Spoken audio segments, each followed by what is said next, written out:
Ça, aujourd'hui, le titre du message s'intitule « Seigneur, aide-moi à grandir ». Dis avec moi, Seigneur, aide-moi à grandir.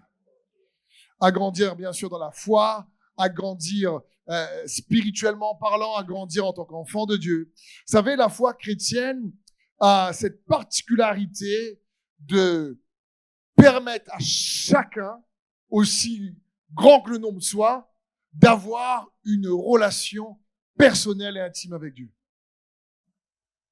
Et ça, c'est juste extraordinaire. La foi chrétienne offre la possibilité à chacun d'entre nous d'entretenir réellement une relation personnelle avec Dieu. C'est pour ça que dans les Écritures, Dieu est appelé le Dieu d'Abraham, d'Isaac et de Jacob. Parce que la relation que Dieu a eue avec Abraham est différente de la relation qu'il a eue avec Isaac. Et la relation qu'il a eue avec Jacob est différente de la relation qu'il a eue avec Abraham et Isaac. Parce que Abraham, Isaac et Jacob ont chacun dans leur relation personnelle avec Dieu révélé ou exprimé une facette de qui est Dieu vraiment. Et Dieu est le Dieu, par exemple, de Jacob, qui est devenu Israël. Et il a choisi que Jacob devienne Israël pour appeler le peuple de Dieu de l'époque, dans l'Ancien Testament, les Israélites. Et non pas les Jacobites. Donc, il faut bien comprendre.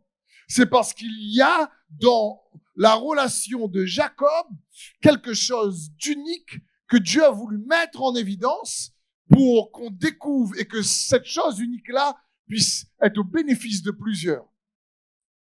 Et donc, quand Dieu dit dans les Écritures qu'il est le Dieu d'Abraham, d'Isaac et de Jacob, ça parle pas d'un Dieu perché loin, ça parle, comme dit Jésus même dans les Évangiles, que Dieu n'est pas le Dieu des morts, mais le Dieu des vivants. Il disait ça aux pharisiens qui parlaient du Dieu de Jacob, d'Abraham et le Dieu d'Isaac comme étant un Dieu qui est avec eux, mais ils sont morts. Et Dieu dit non. Et Jésus dit attends, Dieu le Dieu des vivants. Et cet exemple-là nous est donné parce que la particularité de la foi en Jésus-Christ, c'est que tu peux avoir dans ta foi en lui une histoire personnalisée avec Dieu. Et ça, c'est beau.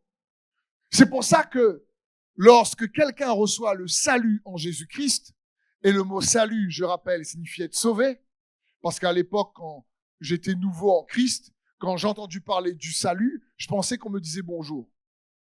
Salut. Alors que le salut signifie être sauvé. Et lorsque quelqu'un reçoit donc le salut en Christ Jésus, ce n'est que le début. Ce n'est pas du tout la finalité. Le salut en Jésus-Christ nous confère, nous donne une vie nouvelle. Notre esprit est né de nouveau. Il y a quelque chose de nouveau qui se passe dans notre cœur. Et c'est réellement quelque chose qu'on doit poursuivre. Ce salut-là, nous recevons une nouvelle vie, mais le produit ou l'expérience de cette vie nouvelle demande qu'on puisse travailler à ce salut pour en bénéficier des fruits ou profiter de ce que Jésus réellement nous a donné. Il nous a pas sauvés pour nous amener au ciel tout de suite, il nous a sauvés pour amener le ciel rapidement dans nos cœurs. Que ton règne vienne. Il n'a pas dit quand vous priez, dites Seigneur, prends-moi rapidement pour aller dans ton règne au ciel. Il n'a pas dit Seigneur, prends-moi pour aller au ciel, il a dit plutôt que ton règne vienne et que ta volonté soit faite sur la terre. Donc ça parle d'une expérience que Dieu veut qu'on expérimente sur terre. Philippiens 2,12 par exemple nous dit travaillez à votre salut. Une autre version nous dit bien-aimés, vous devez maintenant continuer à rendre cette nouvelle vie pleinement manifeste dans votre vie, dans la sainte crainte de Dieu. C'est ça, travailler à son salut. Vous devez, en réalité, rendre cette nouvelle vie pleinement manifeste dans votre vie. Et c'est ce que Dieu désire pour chacun d'entre nous. Parce que naître de nouveau nous propulse dans une aventure de foi incroyable. Mais cela implique, pour toi et moi, d'être intentionnel, de choisir de grandir. C'est par l'exercice de notre propre volonté qu'on doit aller s'approprier cette nouvelle vie. Elle n'arrive pas de manière accidentelle ou automatiquement. Quand quelqu'un me dit, par exemple, mais moi, je n'ai aucun don, c'est une erreur. Tout le monde a un don. Parce que tout le monde a déjà le don de choisir. Tu peux choisir. Le libre arbitre est un don extraordinaire que Dieu donne à chacun. On est libre de choisir de suivre Jésus ou pas. On est libre de choisir de dire je veux grandir spirituellement ou pas. Et le fait de pouvoir choisir librement, déjà, c'est un merveilleux don que Dieu nous donne. Amen. Et donc, comprenons bien cela. Je répète ce verset que je partage souvent avec vous dans Jean 10, le voleur ne vient que pour dérober, égorger et détruire. Moi, nous dit Jésus, je suis venu afin que les brebis aient la vie et qu'elles soient dans l'abondance. Et cette vie-là, on a déjà vu ensemble, c'est le mot grec ici, zoé. Ça ne parle pas de la vie biologique ou de la vie physique. Si vous préférez, zoé, cette vie ici dépasse juste la simple existence ou juste le fait d'être en vie. La vie zoé, si tu préfères, c'est Dieu nous a donné par Jésus-Christ la capacité de participer à sa nature divine. C'est ça la zoé. C'est Dieu nous a donné la capacité de participer à sa nature divine. Ou si tu préfères, Dieu nous a donné la capacité de nous approprier les qualités du caractère de Dieu. C'est juste incroyable. Pour que sa paix soit notre paix. Pour que sa joie soit notre joie. Pour que sa force soit notre force. Lorsqu'on parle, je veux plus de ton onction. Je veux plus de ta puissance. Et on en a besoin. De sa force, de sa grâce. De sa paix, de sa douceur. Sa sagesse. La vie Zoé, c'est ça. C'est pas juste exister et vivre sa vie sur terre physiquement. Parce que Jésus dit, je suis venu vous donner la vie et la vie en abondance. On reçoit lorsqu'on croit en Jésus-Christ le salut. Comment? Par le pardon de nos péchés, par le don de la justice. La Bible dit, mais ceux qui reçoivent l'abondance de la grâce et le don de la justice, cela règne dans cette vie. Pas dans la vie juste d'après. Ça parle de cette grâce, le pardon qu'on a reçu, le don de la justice. Mais le pardon et le don de la justice a pour but que toi et moi, on se revêt de la Zoé, de la vie de Jésus-Christ. Ça ne veut pas dire que c'est une vie exempte de problèmes, encore une fois. Ça ne veut pas dire que c'est une vie où tout va tellement bien aller qu'il n'y aura aucune souffrance. Non, ça signifie que sa vie, elle est là. Et même dans la souffrance, tu gardes la joie. Tu gardes la paix. Tu gardes espoir. Tu persévères. C'est dans ce sens. Tu te décourages pas. Et ça, c'est l'appel que Jésus fait pour ses enfants. Pour chacun d'entre nous. Et ça implique de choisir, de grandir spirituellement. Je vous le disais tout à l'heure. Éphésiens 4:12 nous dit les ministères, soit l'apôtre, l'évangéliste, le prophète, le pasteur et l'enseignant. Le but, c'est quoi? Ils sont donnés, nous dit Jésus dans Éphésiens 4:12, pour le perfectionnement des saints, en vue de l'œuvre du ministère et de l'édification du corps de Christ. Après, les autres versets disent, afin que réellement tous parviennent à l'unité de la foi et à la mesure de la stature parfaite de Christ. C'est-à-dire, le perfectionnement, c'est pour que toi et moi, pas besoin qu'on soit pasteur, tous deviennent à la mesure de la stature parfaite de Christ. Et franchement, ça, tu aurais dû dire Amen. Parce que c'est ce que Dieu veut pour toi. Des fois, je me dis, Seigneur, aide-nous, ouvre nos yeux, pour qu'on puisse réellement découvrir quels sont tous les avantages extrêmement profitables pour un enfant de Dieu d'être réellement transformé à l'image de Jésus-Christ. Je pense qu'on n'a pas mesuré. On voit plus qu'est-ce que gagner au loto peut nous rapporter qu'être transformé à l'image de Jésus-Christ. Et donc, si quelqu'un gagne au loto, il fait « Waouh !» sans jouer. J'ai gagné. Et quand on dit, mais Dieu nous donne la possibilité de transformer à l'image de Christ,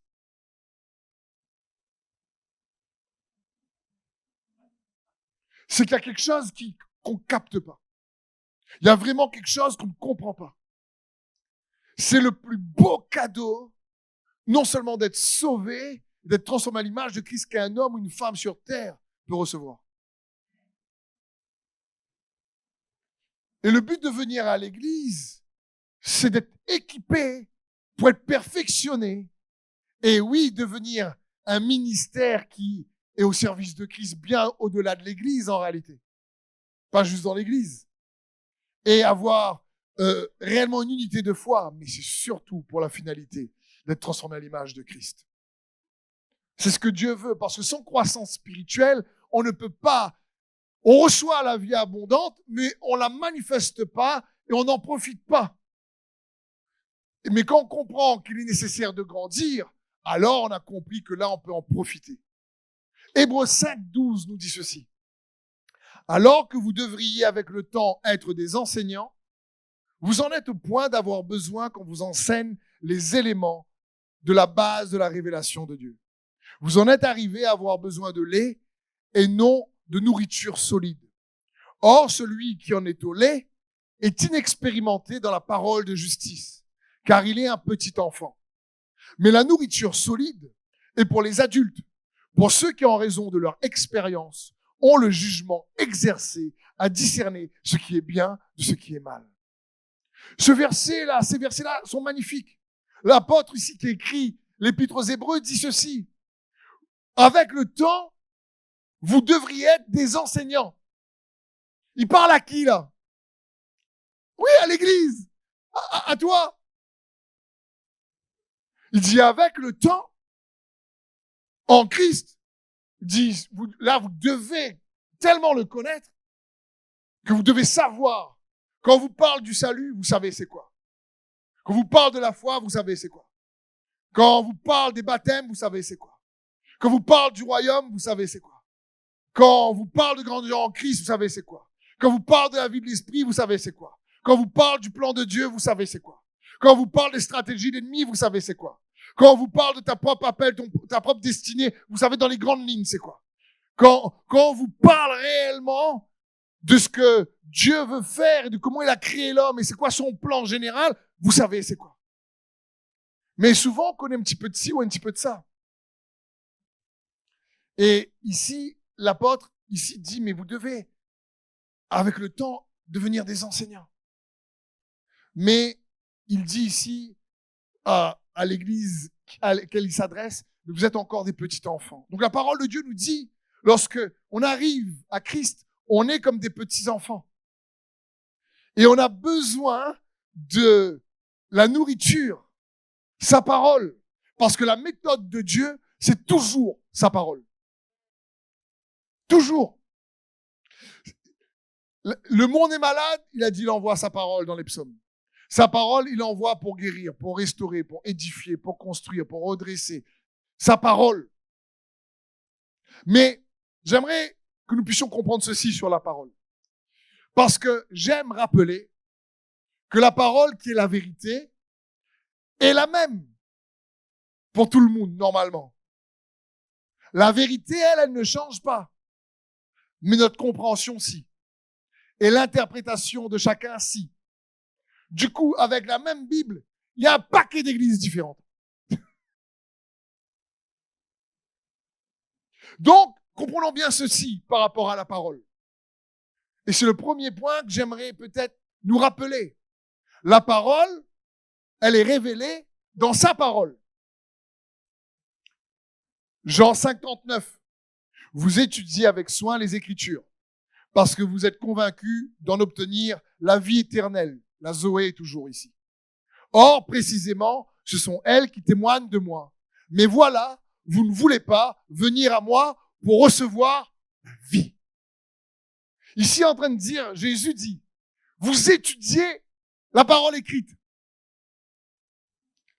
Mais pourtant, en elle, il y a la possibilité d'avoir accès à la Zoé. la vie de Dieu, dont tous on a besoin. Et Jésus dit, mais il faut venir à moi. Un autre passage, toujours dans ce sens, nous dit ceci, Luc 24, 27. Jésus dit, en commençant par Moïse et par tous les prophètes, il leur dévoila soigneusement la révélation de lui-même dans toutes les Écritures. C'est le chemin d'Emmaüs. L'apôtre Jean va dire ceci dans 1 Jean 5, 12. Celui qui a le Fils a la vie. Celui qui n'a pas le Fils de Dieu n'a pas la vie. Donc, qu'est-ce que je suis en train de dire par la parole est révélée dans sa parole? Il faut pas confondre la parole faite chair qui est Christ en tant que personne de la parole qui est écrite et que Dieu a condensé dans un recueil de plusieurs livres ses pensées et sa parole qui a donné la Bible. Avec tout l'amour et le respect que j'ai pour la Bible n'est pas Dieu. Même si ça vous choque. Je ne choquais personne, j'aime énormément la parole de Dieu. Mais la Bible, c'est un livre écrit qui condense et compile les pensées sur Dieu. Et Dieu a choisi cet écrit, les Écritures, pour se révéler au travers de ces Écritures. Le petit problème, c'est qu'on peut connaître les Écritures par cœur, mais pas Dieu. C'est ce que Jésus dit aux scribes de l'époque qu'on a lu dans Jean 5. Ils connaissaient, les docteurs de la loi, la Torah, l'Ancien Testament, par cœur. C'est-à-dire de Genèse jusqu'au livre prophétique, les gars te disent toute la journée, ils te récitent le livre. Il faut y aller là quand même. Et Jésus leur dit, vous connaissez les Écritures, mais vous ne voulez pas venir à moi. Donc ça ne signifie pas de juste connaître les Écritures. La parole en tant que personne, c'est Jésus. Et il faut que la parole écrite, la Bible, nous révèle Jésus. Amen. Merci Seigneur pour la Bible. Amen. C'est le best-seller de tous les temps. Mais il faut bien comprendre quand je dis ça, il y a peut-être des imprimeries qui ont imprimé la Bible juste pour faire du business. Parce que ça se vend bien. Et peut-être certains ont imprimé, ils ne sont même pas chrétiens. Mais c'est un business qui lui permet d'avoir des sous. Donc, gloire à Dieu qui a choisi d'écrire dans la Bible un condensé d'histoires qui témoignent de qui il est au travers de relations d'hommes qui ont une relation avec lui. Dont Jésus est l'expression parfaite de Dieu. Parce que Dieu a quand même choisi cet outil pour, premièrement, se révéler à l'homme. Mais il y a besoin de la révélation de Christ Jésus lorsqu'on lit la parole. Parce que sinon, on peut juste lire des écrits, mais qui ne conduit pas à Jésus. La parole peut nous rendre très religieux, très légaliste. Satan lui-même prend la parole pour manipuler. Donc même un chrétien ministère peut utiliser la parole pour manipuler. C'est catastrophique. Mais la parole doit nous conduire à Jésus. Et c'est ce que Dieu veut pour nous. C'est pour ça qu'il faut venir à lui. Par exemple, pour grandir réellement, c'est quoi la stratégie de Dieu? La parole écrite, oui, à méditer jour et nuit. Mais il nous a donné aussi le ministère du Saint-Esprit. C'est pour ça que dans le livre des Actes, lorsque l'apôtre Paul arrive à Éphèse et leur dit, vous avez été baptisés du Saint-Esprit? Ils disent, ah non, on n'a même pas entendu parler qui il est lui. Il dit, là les gars, mais c'est essentiel. Et après avoir été baptisé du Saint-Esprit, cette équipe d'Éphèse est devenue une des plus grandes églises de l'époque. Parce qu'il y a la parole, le ministère de la parole, combiné au ministère de l'Esprit, et combiné au ministère que Dieu donne pour équiper les saints à l'œuvre du ministère. Pour pouvoir amener à ce qu'on voit Christ ensemble, au travers des Écritures. Parce que les Écritures restent la base. Sans les Écritures, quelqu'un peut avoir une vision de Jésus, mais en fin de compte, c'est un faux Jésus. Parce qu'il doit quand même évaluer ce qu'il a expérimenté à partir du recueil que Dieu nous a donné. Amen, frères et sœurs.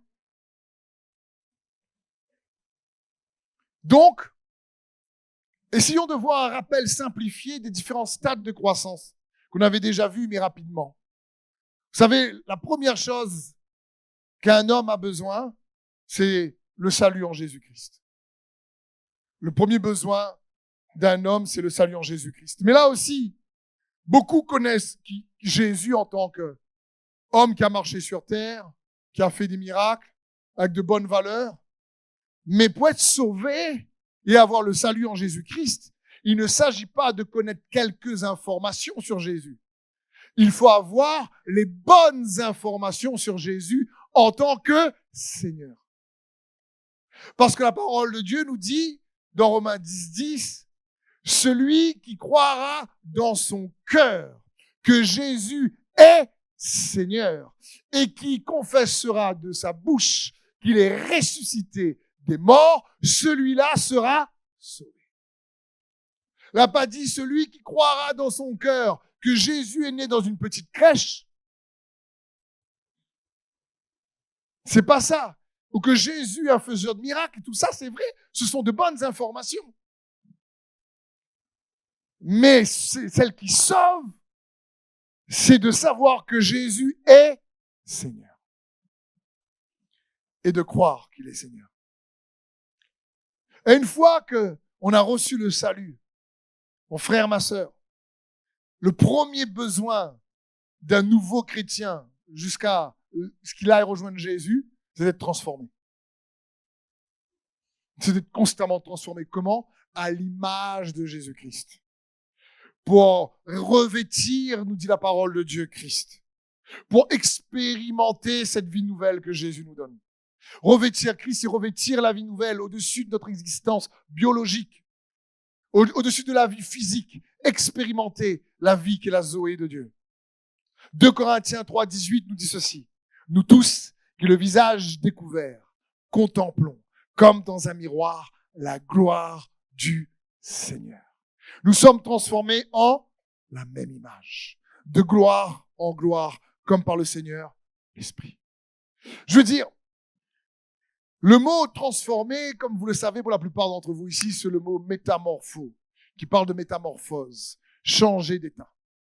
C'est exactement le même mot pour l'état de chenille à l'état de papillon. La chenille, franchement, certains aiment et je respecte, mais je la trouve pas trop jolie. Je trouve un papillon plus joli qu'une chenille. Et pourtant, la transformation d'une chenille en papillon, si on m'aurait pas dit, j'aurais pas su. Que c'est le même animal qui était, à cause de la force de gravitation, en train de se traîner par terre. Il a des dents, il mange rien que salade. Végétaux, là. Feuilles. Et puis après, il est transformé dans un cocon et il devient, pour certains d'entre eux, un joli papillon, tout coloré, magnifique. Il est plus soumis à la loi de la gravitation. Il vole. Il a plus des dents qui mangent les feuilles. Il a une petite trompe qui mange que du sucre et du miel. Et il vole tranquille.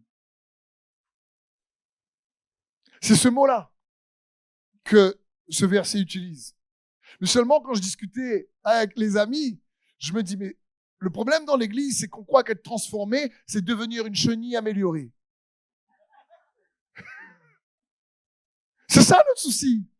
C'est qu'on pense qu'on devient une chenille améliorée. Écoute, j'avais vraiment 100 pattes, mais j'ai mis des chaussures, maintenant ça marche mieux. J'ai pris un trampoline, je peux maintenant faire des petits sauts. Tu vois, j'ai mis un casque au cas où. Tu vois, je suis une chenille, mais avec des couleurs. Je veux dire, il y en a. Mais c'est comme si nous, on pense que la vie chrétienne, lorsqu'on on vient à Christ, le Seigneur veut juste améliorer notre vie. On n'a pas compris la puissance de ce mot, être transformé en la même image. C'est ça que je dis quand je vous dis le plus grand privilège d'être transformé à l'image de Jésus-Christ. C'est pour ça qu'il faut chercher à grandir spirituellement. Parce que c'est vraiment une métamorphose dans notre caractère. Et c'est ce que Dieu veut pour nous. Il désire qu'on puisse comprendre ça. Et c'est pour ça qu'on a besoin de grandir et que du lait spirituel, on passe après la nourriture solide. Parce qu'on comprend les principes qui nous challengent, qui nous transforment. Et que la Bible ne reste pas que des règles sur règles ou de loi sur loi. Comme dit Ésaïe 28, 13, il dit pour eux, la parole de l'Éternel sera précepte sur précepte, précepte sur précepte, règle sur règle, un peu ici, un peu là. Et en marchant, ils tombent à la renverse et ils se brisent.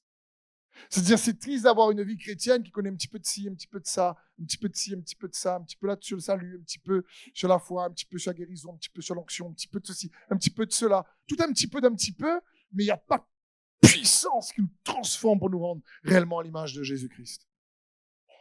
Ça, je trouve dommage. Pourtant, c'est pas ce que Dieu veut. C'est pour ça qu'il faut le ministère de la parole, le ministère de l'esprit, et surtout des ministères qui conduisent les frères et sœurs à chercher à être transformés à l'image de Christ. Comme j'ai dit tout à l'heure, pas pour dominer sur la foi des enfants de Dieu, pour contribuer à leur joie. Parce que la parole, oui, elle peut être vraiment, sinon, mal interprétée, mal utilisée. Mais le but de la parole, c'est qu'elle libère, c'est qu'elle l'édifie, c'est qu'elle nous fasse grandir dans l'amour, l'intégrité, la transparence. Parce que la connaissance de Christ dans notre croissance sans amour est une connaissance vaine, inutile. C'est inutile. Si on ne grandit pas pareil. Si par exemple un enfant de Dieu est arrivé à Christ il y a 2 ans en arrière, et il a autant de mal 2 ans après à pardonner que 2 ans auparavant, c'est qu'il y a une croissance dans l'amour peut-être qui est un peu restreinte. Et encore une fois, pardonner, ça ne signifie pas être camarade avec son ennemi. Il y a une différence entre pardonner et se réconcilier. Amen. Mais le pardon est nécessaire. C'est comme cet Égyptien sur la route dans Acte 8, on voit ça au verset 26-40. Il est en train de lire un passage du prophète Isaïe. Et Dieu emmène Philippe, l'évangéliste, à côté de lui. Et il comprend pas le passage. Il est en train de lire un passage on va l'emmener comme un agneau à la boucherie. Et il voit Philippe à côté. Philippe lui dit, comprends-tu ce que tu lis?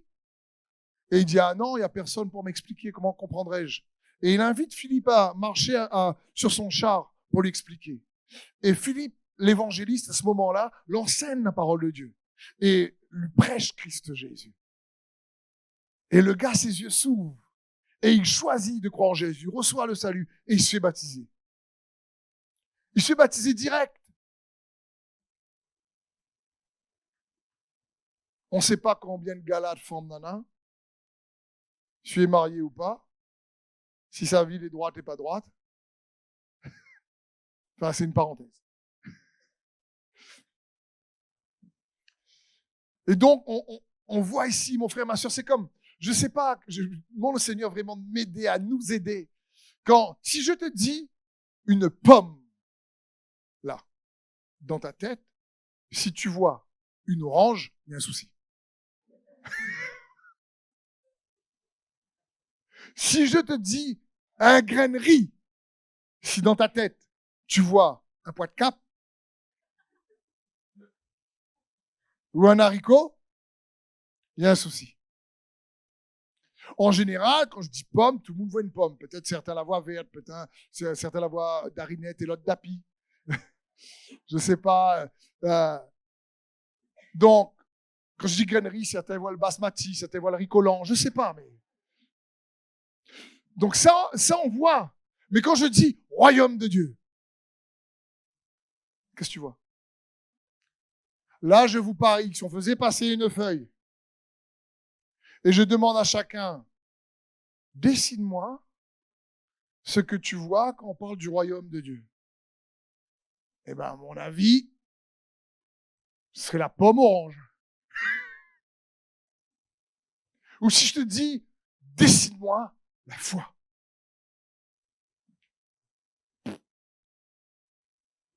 Je te dis, dessine-moi la paix. Chacun aura un dessin. Et des fois, l'image qu'on aura n'est peut-être pas l'image réellement que Dieu veut qu'on ait pour comprendre ça. Quand on parle du royaume, de la réalité de Christ, par exemple. C'est pour ça qu'il faut être équipé pour mieux connaître et comprendre. Lorsqu'on parle de foi, tu sais c'est quoi la vie de l'esprit? C'est comme quand on dit ah, « moi je vis par la foi ». En général, quand quelqu'un dit « moi je vis par la foi », on pense tout de suite à un gars pauvre qui fait pitié. En général, moi je vis pour la foi, c'est-à-dire en fin de compte, le gars, soit lui fait n'importe quoi, soit il est un peu mystique. Et c'est ce genre de choses-là. Parce que le premier besoin de quelqu'un qui ne connaît pas Dieu, c'est d'avoir le salut. Mais dès qu'un homme ou une femme a le salut en Christ Jésus, c'est de comprendre qu'il rentre dans une aventure de foi, de croissance spirituelle, pour être transformé en la même image de gloire en gloire, comme par le Seigneur l'Esprit, afin de devenir un véritable témoin de Jésus-Christ. C'est-à-dire une évidence de son existence. Jésus a équipé ses disciples pendant 3 ans. Il les a formés lui-même la parole. Il a marché avec eux. Et même après 3 ans, être mort ressuscité, il a dit, attendez que vous allez recevoir une puissance. Le Saint-Esprit viendra sur vous. Et vous serez mes témoins. Il est en train de dire, même si vous connaissez, c'est pas suffisant. Vous allez connaître, mais à un moment donné, sans le Saint-Esprit, ça va être vain. Il faut que vous soyez équipés par sa puissance. Donc, à un moment donné, quand on est transformé dans notre caractère, quand on est transformé dans notre identité en Christ pour être affermi en lui, on a besoin d'être empuissancé de plus en plus par le Saint-Esprit. Pour manifester la puissance de Christ. C'est pour ça que je demande toujours au Seigneur de m'aider à mieux nous aider, humblement parlant, réellement de pouvoir proposer à l'Église que nous sommes le week-end des thématiques de messages qui soient pertinentes pour construire la foi et surtout l'image de Christ dans les cœurs. Parce que je me rends compte de la puissance, si tu préfères, d'un curriculum spirituel pertinent. De comprendre ça. Et pas juste apprendre un petit peu ci, un petit peu là, un petit peu ci, un petit peu ça. J'ai vu sur Internet ci, j'ai vu sur Internet ça, j'ai entendu ci, j'ai entendu ça. Certains, après, tombent des trucs sur Internet, ça devient totalement mystique, c'est pas équilibré. Et c'est dommage. Il y a de très bonnes choses sur Internet, il y a de magnifiques ministères, comme il y a des choses catastrophiques. L'apôtre Paul dit dans 1 Corinthiens 3:10, « Selon la grâce de Dieu qui m'a été donnée, j'ai posé le fondement comme un sage architecte et un autre a bâti dessus. Mais que chacun prenne garde à la manière dont il bâtit dessus. » C'est dans ce sens. Il y a une manière de bâtir. Et l'apôtre Paul dit, j'ai été un sage architecte, un constructeur intelligent, pertinent. Et avec l'église et l'école, je dis, Seigneur, aide-moi à contribuer réellement à la joie, à l'édification de la foi, à la croissance spirituelle de mes frères et sœurs, pour que l'amour grandisse dans les cœurs. La vérité, l'intégrité, la consécration, le désir de sanctifier et d'aimer plus. D'être plus vrai, d'être juste, de savoir dire non à un moment donné quand c'est pas bon. De confronter s'il faut quand il le faut. De discerner, comme dit les Écritures, à un moment donné, on arrive avec cette croissance à voir la différence entre ce qui est vraiment bon et ce qui est pas bon, ce qui est juste et ce qui est injuste. Pour ne plus se laisser balloter, comme dit l'apôtre Paul ensuite, par des vents de doctrine et des courants sur Internet ou dans d'autres endroits qui cherchent plutôt à manipuler ou faire n'importe quoi. C'est dans ce sens. Et donc, prenons un exemple. Une des choses qu'un enfant de Dieu, lorsqu'il a le salut, doit chercher à comprendre, c'est le plan, ou si tu préfères, le programme de Dieu et l'extraordinaire puissance pour toi et moi que renferme sa volonté lorsque nous la pratiquons. Je vais répéter ça. C'est quelque chose qu'un enfant de Dieu, par exemple, quelques exemples de cours ou d'enseignements importants à recevoir, c'est de comprendre la grande image de Dieu. Que ton règne vienne sur la terre comme au ciel. La bonne nouvelle, c'est la bonne nouvelle du royaume de Dieu. Et j'aime le dire, c'est pas la bonne nouvelle de l'Église, même si l'Église est l'épouse de Christ. L'Église est bien plus petite que le royaume. Le royaume est bien plus grand que l'Église. L'Église est là pour contribuer à faire avancer le royaume.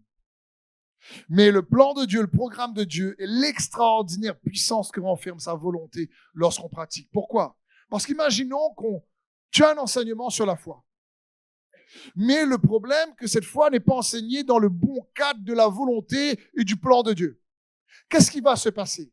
On va chercher toujours à utiliser la foi pour combler nos désirs égoïstes. Et on va essayer d'avoir la foi toujours pour nos propres besoins. Et c'est pour ça que des fois que ça marche pas.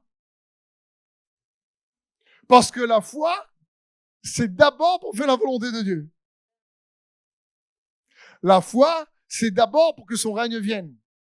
Et que sa justice soit faite. Et tout le reste nous sera donné par-dessus. Matthieu 6, 33. Et ça, c'est important. C'est dire, écoute, tu sers Dieu, mais dans quel but? Pour qu'il soit glorifié. Comprendre le plan de Dieu, le désir, l'objectif que Dieu a. Sinon, on peut utiliser la foi de manière très égocentrique. On peut même servir Dieu aux instruments, la louange, la prédication, pour soi-même. C'est dangereux. Si on n'aligne pas ce qu'on fait à la cause de Christ, son royaume. Si on n'a pas ça en tête.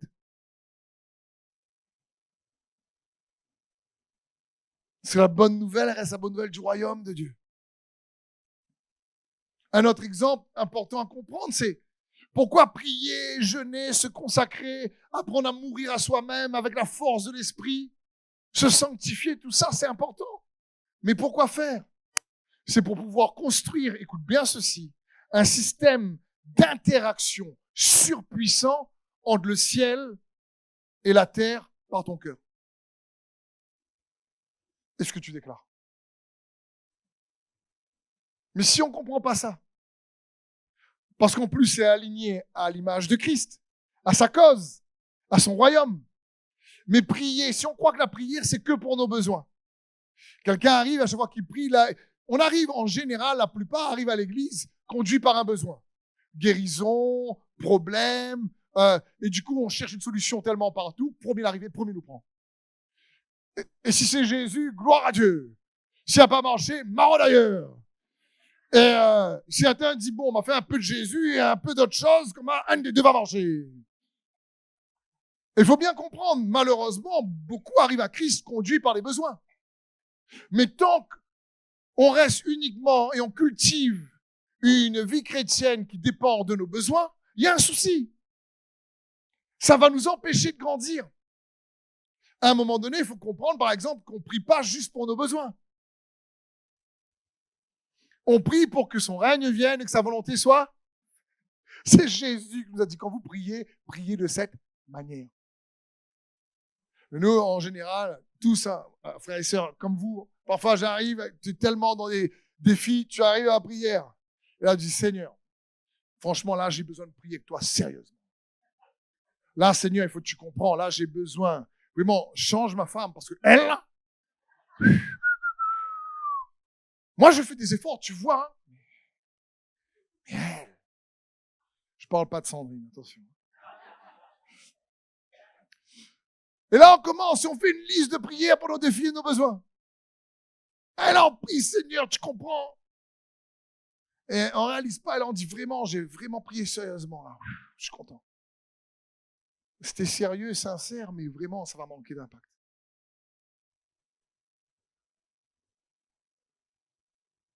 C'est pas que Dieu va toucher les cœurs parce que c'est un Dieu de grâce. Mais c'est pas comprendre que la prière, c'est bien plus que ça.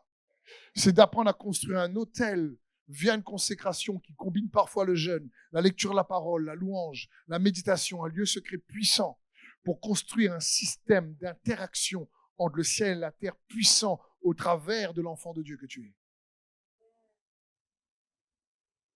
C'est pas pareil, hein? Pour réellement exercer ce règne-là, que ton règne vienne. Et grandir spirituellement, on parle de l'onction, c'est bien. Mais l'onction sans développer le fruit de l'esprit, c'est catastrophique. Parce que le don est donné, mais si on n'est pas transformé par le fruit de l'esprit, qui est l'amour, la paix, la joie, la douceur, l'humilité, la bonté, la persévérance, l'aimabilité, la maîtrise de soi. Mais si on n'a pas ces fruits-là, qui sont des qualités de caractère, qui sont les qualités de Dieu, qu'on ne cherche pas à recevoir et à développer, c'est dommage. Ça va être bancal à un moment donné. Et ça, c'est important aussi de dire, waouh, il faut aller chercher ce que Dieu désire. Un autre point, par exemple, à connaître, à côté de plan de Dieu, à connaître, comprendre pourquoi on doit se consacrer, comprendre que tu as un rôle à jouer dans ce plan. Tous les enfants de Dieu ont un rôle à jouer dans le plan de Dieu. Il n'y en a pas un, une fois qu'il a le salut, Dieu dit, écoute, toi, tu vas aller sur le banc de touche parce que je ne sais pas quoi faire avec toi. Je n'avais pas prévu que toi, tu te convertisses, oh zut. Faut bien comprendre. Tous les enfants de Dieu ont un rôle à jouer. C'est pour ça que la bonne nouvelle du royaume n'est pas juste le cadre de l'église. Être un témoin, c'est pas juste être un témoin dans l'église. On ne peut pas juste être des témoins les uns des autres. Tu es témoin, toi, moi aussi, nous sommes tous des témoins. Il faut bien comprendre que c'est pour surtout ceux qui ne connaissent pas. Être un témoin, c'est quoi? C'est que toi et moi, dans notre marche avec Dieu, on devient une évidence de son existence. C'est-à-dire la relation personnelle que tu as avec Dieu commence à voir au travers de ton histoire. Parce que je vous ai déjà dit, qu'est-ce que signifie le mot destiné, en tout cas pour l'Église ici, ce que Dieu a mis dans mon cœur il y a quelques années. C'est que le mot destiné, c'est que Dieu t'appelle et m'appelle à écrire l'histoire de son règne dans ton histoire. Et ça concerne tout le monde. Donc tu as un rôle à jouer. C'est pour ça que quand quelqu'un dit « je veux plus d'onction », mais si on s'arrête là, par exemple, chaque chrétien a une mesure d'onction. Vous savez ça? Parce que le mot chrétien signifie petit, loin, petit Christ, qui a une mesure d'onction. Donc il y a déjà, en tant que chrétien, une mesure d'onction. Mais tout le monde veut une mesure d'onction pour avoir plus d'autorité et de puissance. Mais il y a une autre mesure d'onction qui se libère lorsque tu choisis de marcher dans ton appel, dans ta destinée. Tu rentres dans un office qui a été créé pour toi et qui va libérer une autre mesure. Donc, quand les chrétiens qui restent à l'église, qui ne cherchent pas à grandir ou ce que Dieu veut qu'ils fassent, ils ne pêchent pas. Gloire à Dieu, tu es sauvé. Mais celui qui dit « Seigneur, je veux vraiment une plus grande mesure d'onction », mais pourquoi faire? Bien dormir et me sentir bien.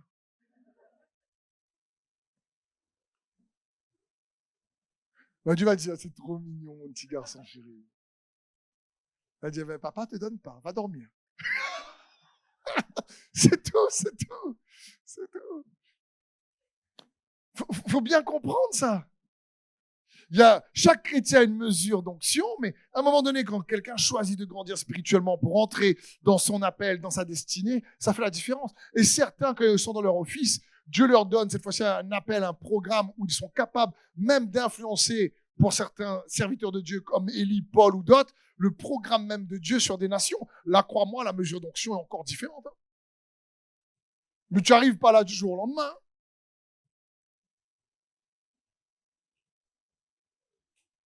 C'est-à-dire, donc c'est super de chanter « Je veux plus d'onction ». Mais ça implique des conditions. De collaboration. Dieu est incroyable. Il est souverain, il est Dieu, il peut tout. Et vous savez quoi? Il s'est rendu vulnérable en choisissant de collaborer avec nous. Dieu aurait pu dire, t'es m'énerve ces humains-là. Je les ai créés, mais franchement, ils sont vraiment charnels. Dire, ils sont trop des fois dans la chair, grosse chair comme un. Je vais vraiment, comme j'ai proposé à Moïse, j'ai fait une autre création parce qu'il m'énerve trop. J'ai éradiqué celle-là. Je vais créer une autre création un peu plus compréhensive et coopérative parce que eux, là, ils m'énervent. Hein? Tu n'as pas fait ça, frère, ça? Amen, alléluia, gloire à Dieu, plus haut des cieux. Malgré notre coco dur, comme on dit. Il a envoyé son fils Jésus-Christ devenir homme pour nous sauver. Et malgré des fois qu'on n'écoute pas, il choisit de collaborer avec nous. C'est pour ça qu'il nous a donné la foi.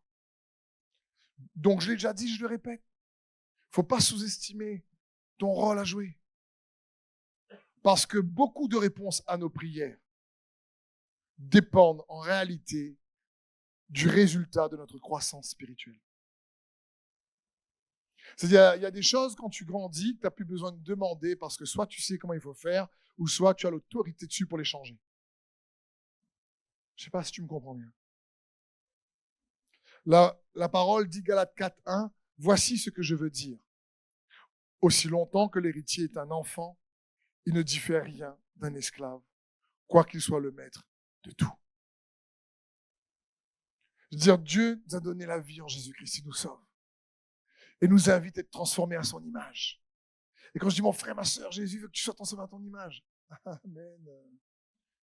Mais tu ne comprends pas tous les besoins que j'ai, mon passé, tout ça. Et moi, j'ai envie de te dire, mais tu ne comprends pas que si tu es transformé à ton image, ton passé n'aura plus de poids sur toi. Tes besoins, franchement, ils vont plus t'affecter comme tu le penses. Tu auras plus d'autorité même pour changer tes besoins. Parce que, comprenons bien, imaginons qu'une famille arrive en Christ et galère dans des défis financiers. Et tout le temps, c'est Seigneur, pourvoir pour mes besoins, pourvoir pour mes besoins. Ok, je comprends. Et Dieu est un Dieu bon, il peut le faire. Mais au lieu de prier juste pour ses besoins, certains disent Seigneur, donne-moi la sagesse. Seigneur, aide-moi à être intègre. Seigneur, montre-moi ce que je fais mal. Seigneur, qu'est-ce que je dois connaître dans ce domaine que je ne connais pas? C'est quoi, Seigneur, que tes principes dans cet endroit?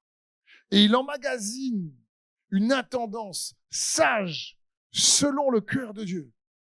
Automatiquement, il y aura des résultats au bout d'un moment donné. Parce que dans le royaume de Dieu, il y a un système de rétribution juste. C'est pour ça qu'il dit cherchez premièrement le royaume et sa justice. Et tout le reste vous sera donné par-dessus. Il y a certaines choses, quand spirituellement on grandit, on ne demande pas à Dieu de faire parce que notre capacité à les faire nous-mêmes en son nom nous rend capables de changer ces choses. C'est pour ça qu'il y a des prières, j'ai déjà dit, où on demande à Dieu de faire ce qu'il lui nous demande de faire. Et comment tu veux que ça marche? Et on a une montagne devant nous et on dit, Seigneur, je t'en supplie, que cette montagne parte. Et Jésus dit, parle à la montagne. Mais Seigneur, je te parle à toi d'abord, la montagne n'a pas d'oreille. Et Jésus dit, mais je t'ai dit, parle à la montagne. Mais Seigneur, ton déneige est trop haut.